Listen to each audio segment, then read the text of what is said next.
Borobudur. Orang-orang tentu tidak akan asing mendengar kata ini dan langsung akan memahami bahwa ini suatu situs budaya yang sungguh luar biasa.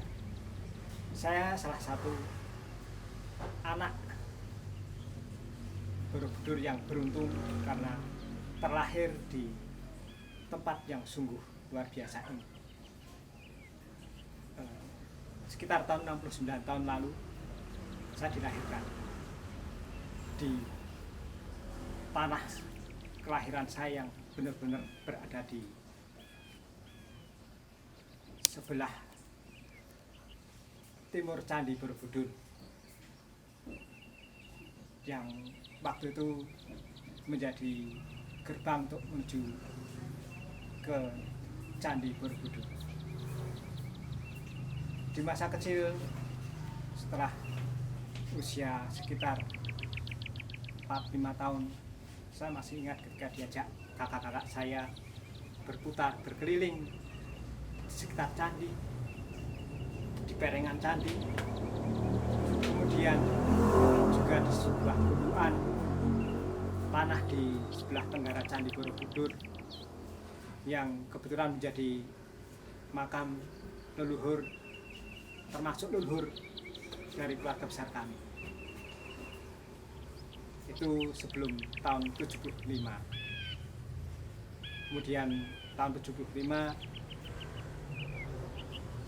saya bersama keluarga dan beberapa keluarga yang lain dipindahkan dari lokasi yang sungguh indah bagi masa-masa kanak saya, bagi masa kanak-kanak saya ini yang penuh dengan dunia bermain.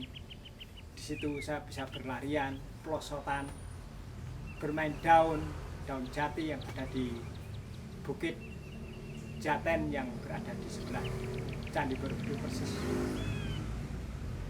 Tapi hal itu kemudian menjadi berbeda setelah tahun 75. Keluarga kami harus pindah cukup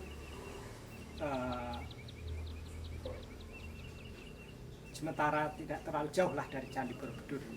Kira-kira jaraknya hanya mungkin katakanlah dari pusat candi kurang dari 1 kilometer. Namun tempat ini kemudian menjadi luar biasa kembali setelah perkembangan berikut. Namun masa-masa peralihan itu bagi kedua orang tua kami sungguh suasana yang menyakitkan dan suasana yang memprihatinkan, karena di masa-masa perjuangan itu kedua orang tua kami ketika harus pindah ke tempat ini memperjuangkannya dengan harus tombok, karena ketika dipindahkan dari tempat semula kelahiran kami ini tidak beruntung untuk mendapatkan tanah yang sesuai dengan harga penggantian waktu itu. Namun hal itu waktu itu tidak begitu menjadi pemikiran saya karena saya masih kanak-kanak, belum paham hal semua itu. Namun kemudian setelah perkembangan berikutnya, setelah saya juga sekolah di SD yang dekat dengan Borobudur, kemudian ke SMA, kemudian juga beralih kemudian ke perguruan tinggi, saya ke Jogja untuk sejenak agak melupakan tentang apa yang ada di sekitar kami sebelumnya, yang sebenarnya sesuatu yang sungguh indah bagi saya. Kemudian saya kebetulan menekuni dunia mencoret atau dunia seni lukis, yang kebetulan sudah bakat tersebut sudah dikaruniakan sejak saya lahir, karena dari kecil sudah senang coret-coret, mencoret. Kemudian saya juga mendalami pendidikan di jenjang seni di ISI Yogyakarta. Kemudian dari ketika lulus dari sana, saya mulai mencoba mencari apa yang akan saya kembangkan sebagai jati diri saya. Kebimbangan banyak sekali. Akhirnya apa yang saya tempuh bukan melulu dari melukis saja, namun saya harus hidup dengan cara yang berbeda sedikit. Meskipun itu tidak terlalu melenceng, karena saya harus hidup dengan cara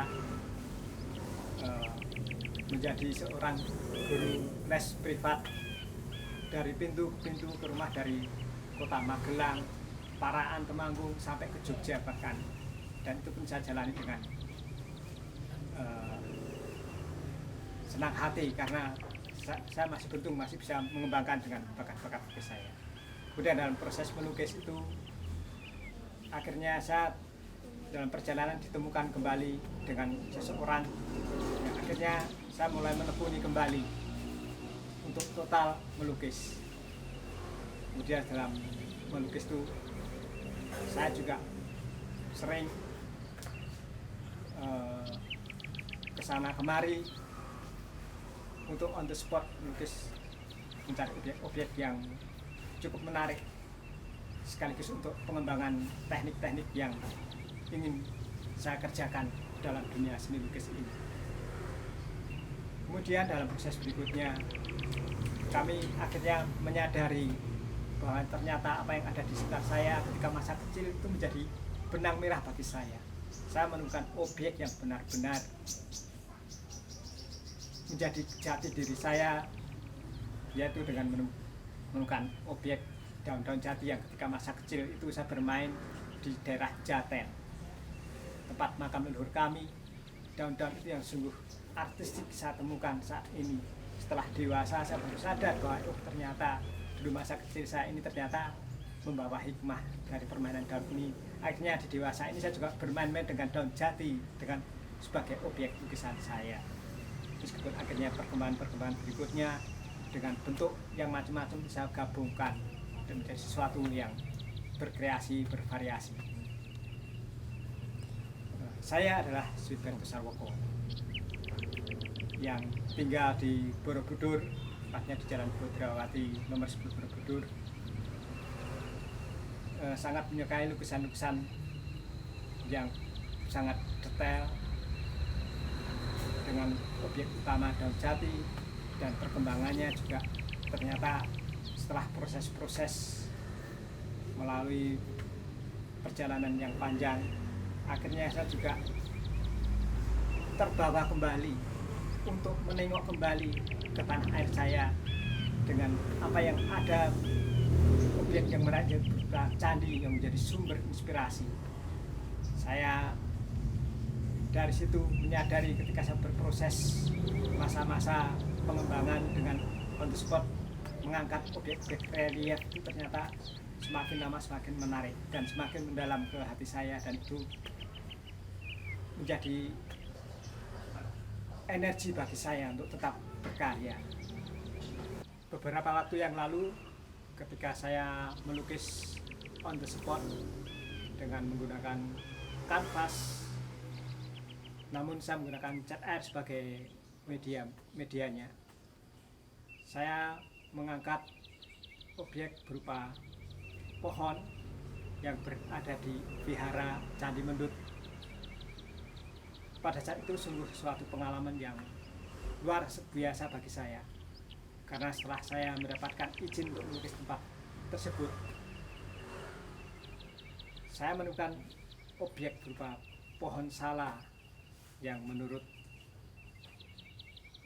cerita dari Bante Panavaru yang kebetulan menemani saya ketika saya melukis dengan sungguh keramah tamahan yang luar biasa. Beliau menyediakan air mineral, buah-buahan, dan juga memberikan sesuatu yang penting, yaitu kisah tentang pohon yang saya lukis itu.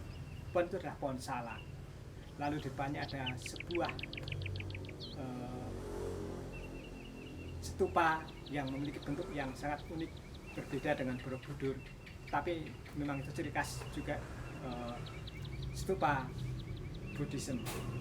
Di situ beliau menceritakan bahwa pohon sala ini sangat penting bagi orang-orang Buddha, karena pohon sala ini tempat kelahiran Siddhartha Gautama. Dan kemudian beliau juga menceritakan bahwa di bawah pohon sala itu pula Siddhartha Gautama meninggal, wafat. Tetapi hanya berbeda sedikit saja, kelahiran di bawah hanya satu pohon sala, kemudian meninggal di bawah dua pohon sala, yang sungguh menjadi sesuatu yang monumental. Ini pengalaman yang sungguh luar biasa dan tidak akan terlupakan bagi saya. salam budaya.